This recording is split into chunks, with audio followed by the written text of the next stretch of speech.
Hello, it's me again, Rana from Curly's Clay Creations. So, I believe it was yesterday I posted this mug, and again I had many people ask me to make a tutorial of how I make this hand-built mug that's actually bellied out and has a lip. So I'm going to try to quickly walk you through this. It's not hard. I know I've posted a few videos of how I make the basic mug, so pretty much it's the same start, same setup as that, plus altering at the end. So I'll do that. I'll walk you through. I'm using the same pattern as I've used in my previous mugs. I believe I bought this on Amazon or Michael's. It's a baking silicone mat. So if you're interested in these materials, they leave perfect impressions on your clay. No sticking, no need to powder it down or oil it. And just look up silicone texture mats and you'll have a variety of options that come up. Excuse my dogs. Okay, so let's get started. Like usual, I've already rolled out and compressed my clay. And I'm gonna go ahead and start rolling out. So now I make my large mugs 12 inches, so I make sure I have enough space. So that's plenty of room at the edge.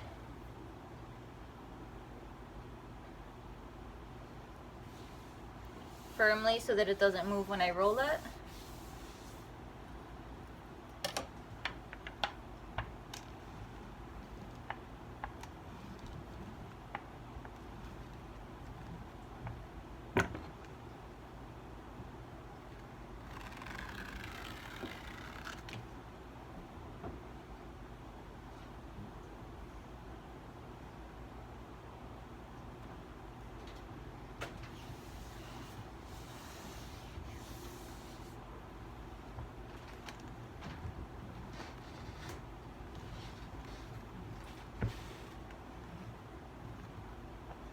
I'm going to be making 2 mugs, so these are the 2 bodies. And then for the bottoms, I use my, let's see where I put those. Just so I have some room to sign my name. I've done this previously, where I get my little name tags and I place them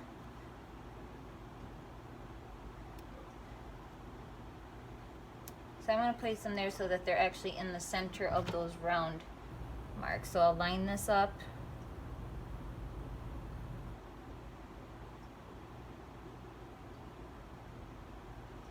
And if you see, they're going to be in the round of the flower.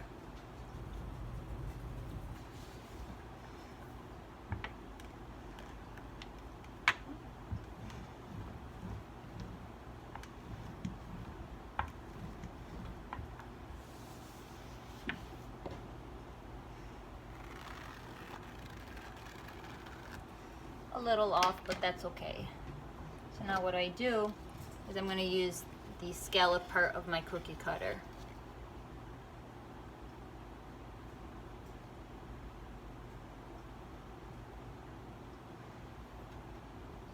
Yeah, so that's not going to work. I didn't measure that out right, so I'm just going to go ahead and punch out the ones that I didn't do that. Since I'm now using a larger cookie cutter than I usually do, so the 2 flowers are too close to each other to actually cut out the names. But what I would have done, actually let me use this one and I'll show you.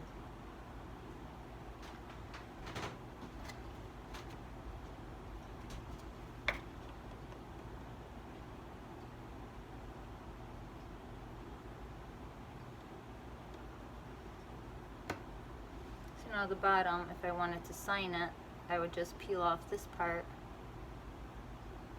and I'd have a place to sign it.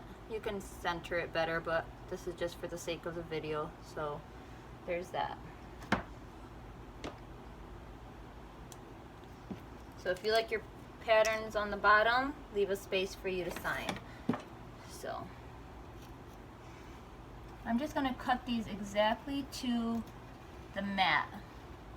They turn out to be a pretty good size, and it sort of just gives you the right amount of lip on the top anyway, from where the pattern isn't.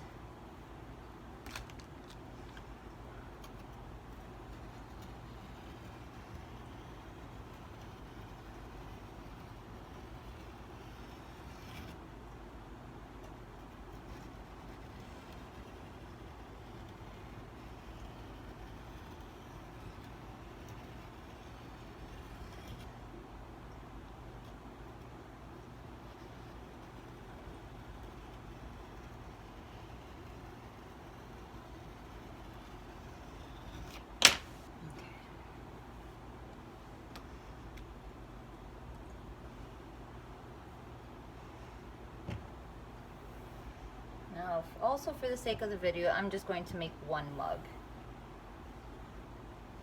So we'll use this one. Now, based on this cookie cutter, just in case people ask, this cookie cutter is 4.5, a little bit less than 4.5 inches. I do a 12-inch round body because it allows the scallop part to be a little bit bigger than the body of the mug. And what I end up doing with the scallop part, once I build the mug, I grab the scallop part and literally just pinch up towards the mug to give it that little scallop bottom and to sort of give it more of a hold to the base. So since I'm going to do 12 inches, I can go ahead and cut that end even. And I love my little fabric ruler.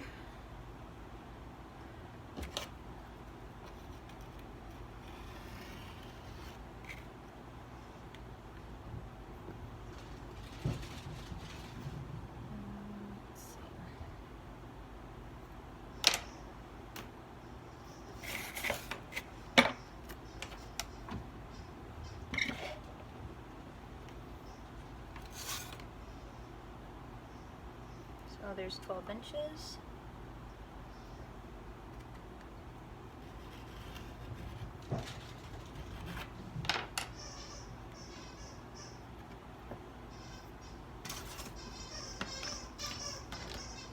I usually use my tool to bevel the edges, but unfortunately this doesn't give me enough of a bevel. Sometimes if I'm going to stretch the mug out, I really want the two parts to really overlay, not slightly overlay. So with this, I'd like to bevel it on my own. So, because I'll give it more of an indent. This one I think gives it a 45-degree angle, and it's not plenty. So bevel. So I slant the knife in one direction.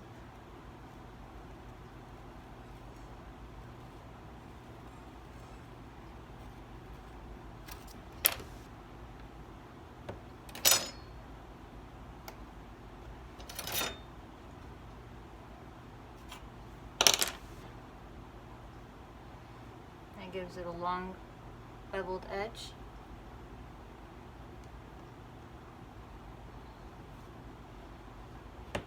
I do the same on the opposite side.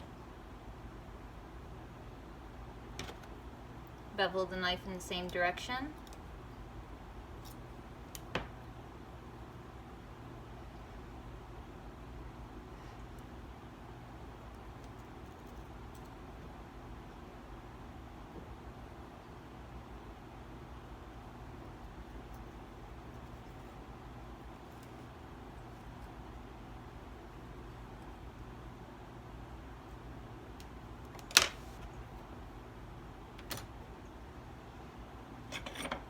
Scoring tool.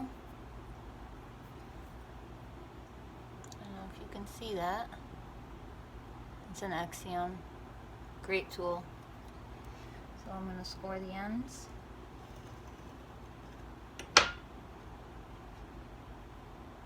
And I don't really touch the pattern too much because I know a lot of people are like, how do you keep the pattern so clean?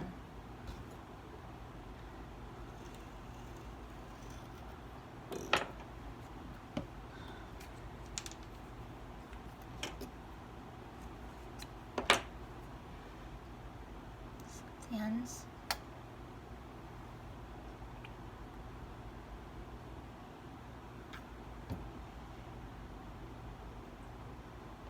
You can let this dry up a little bit, firm up a little bit. I've never really had a problem building it right away, so I'll go ahead and attach.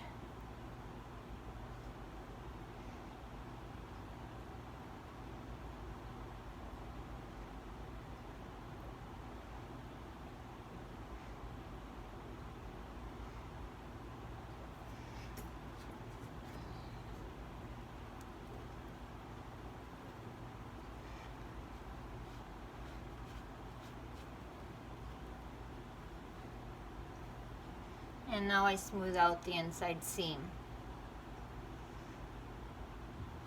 I spray a little bit of water just to make it a little moist so that my rubber rib slides across that seam nicely. So all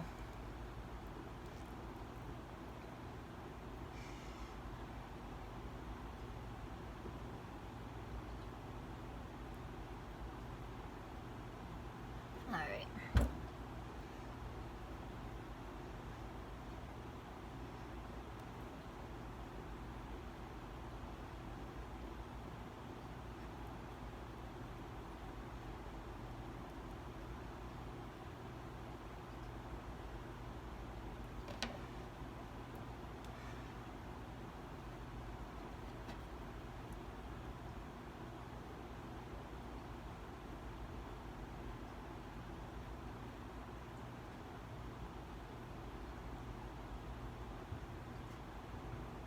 Make sure you hold the seam tight enough on the outside so you don't bust through it as you're putting pressure on the inside.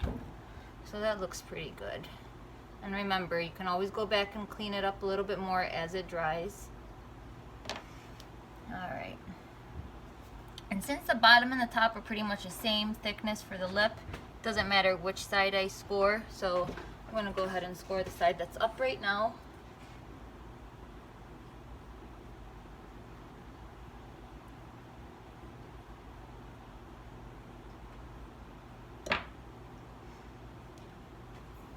Score the bottom.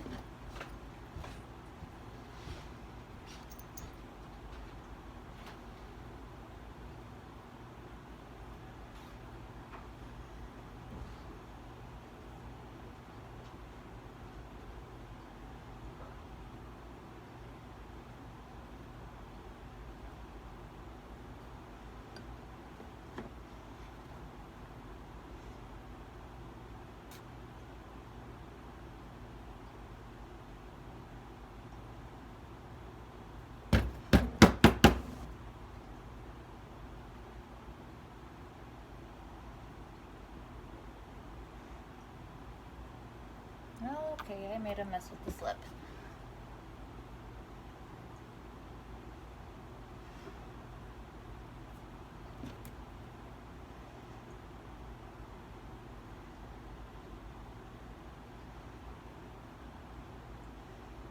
Okay.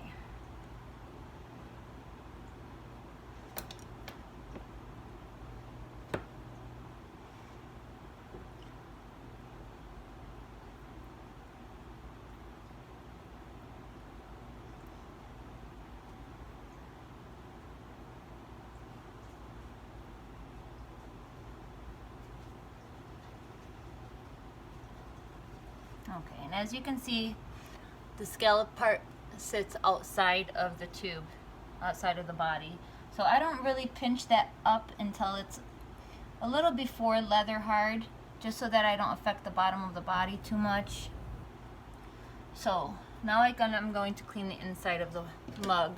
So I use this rough bristle, and it does its job. It does seal the bottom very well. So I just wet that a little bit. There's now slip on the bottom of that from connecting it, and I just go around and clean it up and seal the end.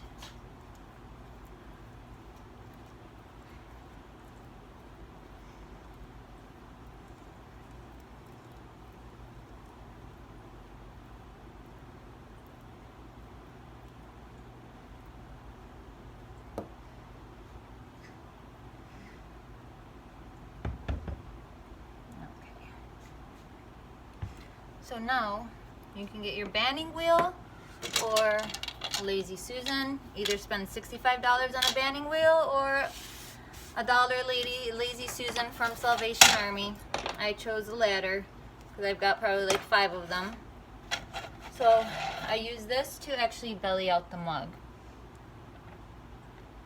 If you don't feel safe doing this while your mug is still this wet and flexible, I say you can give it about an hour, let it sit out, you know, cover it with a light plastic, let it firm up a tiny bit before you do it. But I'm going to go ahead and do this right now. Let me clean up the bottom slip.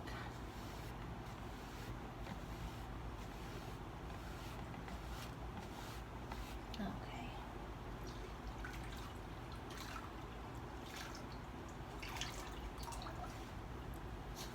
So I wet a sponge. You can wet the inside also just to make it easier to stretch out. And I start right past the seam so I know how many times I measure around, how many times I widen around so that it's always the same. So I'm gonna, there's the seam, if you can see it. And yes, my dogs came to join me, so that's what you hear. Okay, so I'm gonna cup the outside and I'm going to just scoop up the sides just up to the top of the design. So I'm gonna leave it, I'm not gonna scoop it up all the way, so I'm not gonna belly it out all the way to the top. So I'm gonna start from the bottom, and I'm gonna hold the bottom firm where it's attached so that it doesn't move. And I'll just do this around the entire mug.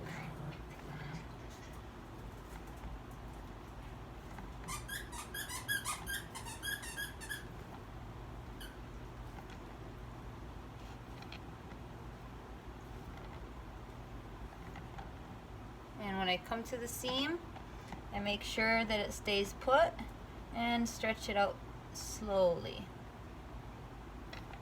And then go another round. And I always say, do these in small steps. You don't want to bulge it out too fast. You want control of the walls, so just stretch them out slowly.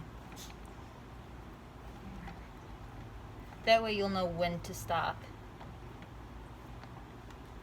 And you get a more even belly all the way around when you do it this way. So now I'm going on my 3rd round.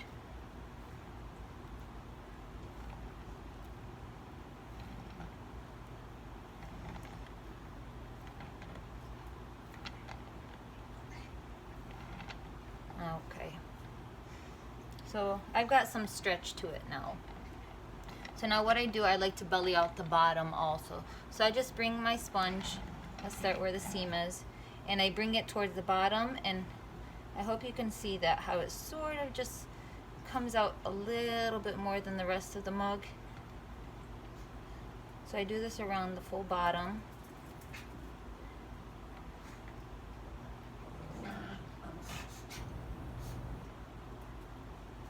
Okay.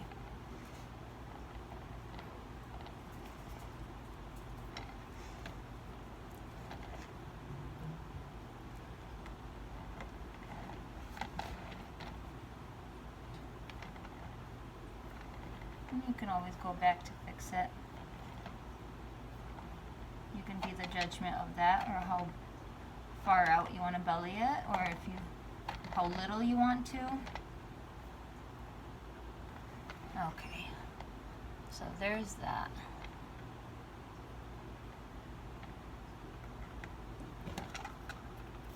I didn't belly it too much, but it gives it a shape. It's not your standard wall up, straight up. Okay, so now to do the rim,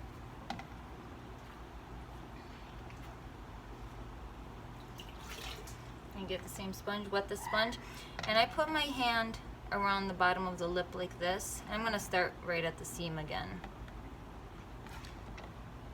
You can always go back and sort of fix the seam a little bit as it dries. So I'm going to do is put my hand right under the lip, and I'm going to bring my sponge and push out and in. So it's going to give it that curve. So I'll let you watch that, and I'll spin it as I do it.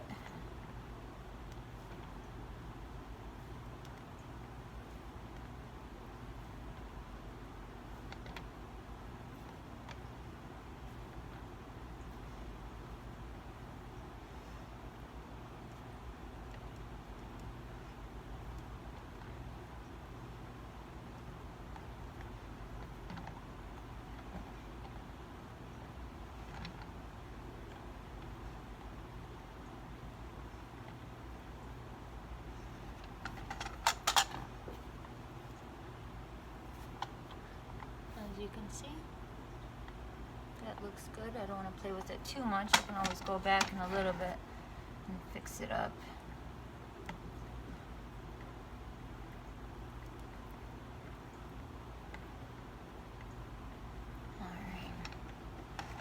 There's that. I do have my handles made, but this is just too wet to attach the handle. And I like to attach it on the seam, and it's too weak right now to attach the handle, so I'd say wait until it firms up a little bit and attach that. And then, like I said before, once it's firm enough, I wait probably, I have them in a Tupperware box usually. So I usually keep my mugs in a Tupperware box for a couple days, and that gives it that dryness but not leather hard. So it gives me an opportunity to actually work on the mug, clean it up if I have to, make sure that the rim stays round. And I do like to put a red Solo cup in my mugs temporarily, just to sort of hold the shape until it slightly dries. And the good thing about the red Solo cup, it's narrow, so it fits on many size mugs, depending on how far up it goes. So I usually place it in there to sort of keep the roundness, and I do take it out before it gets leather hard. I know some people forget to do that and the rim cracks, so make sure you don't keep the mug in for too long. So there's the finished piece, partially finished. And like I said, in a couple days, or maybe the next day, depending on how stiff the mug is,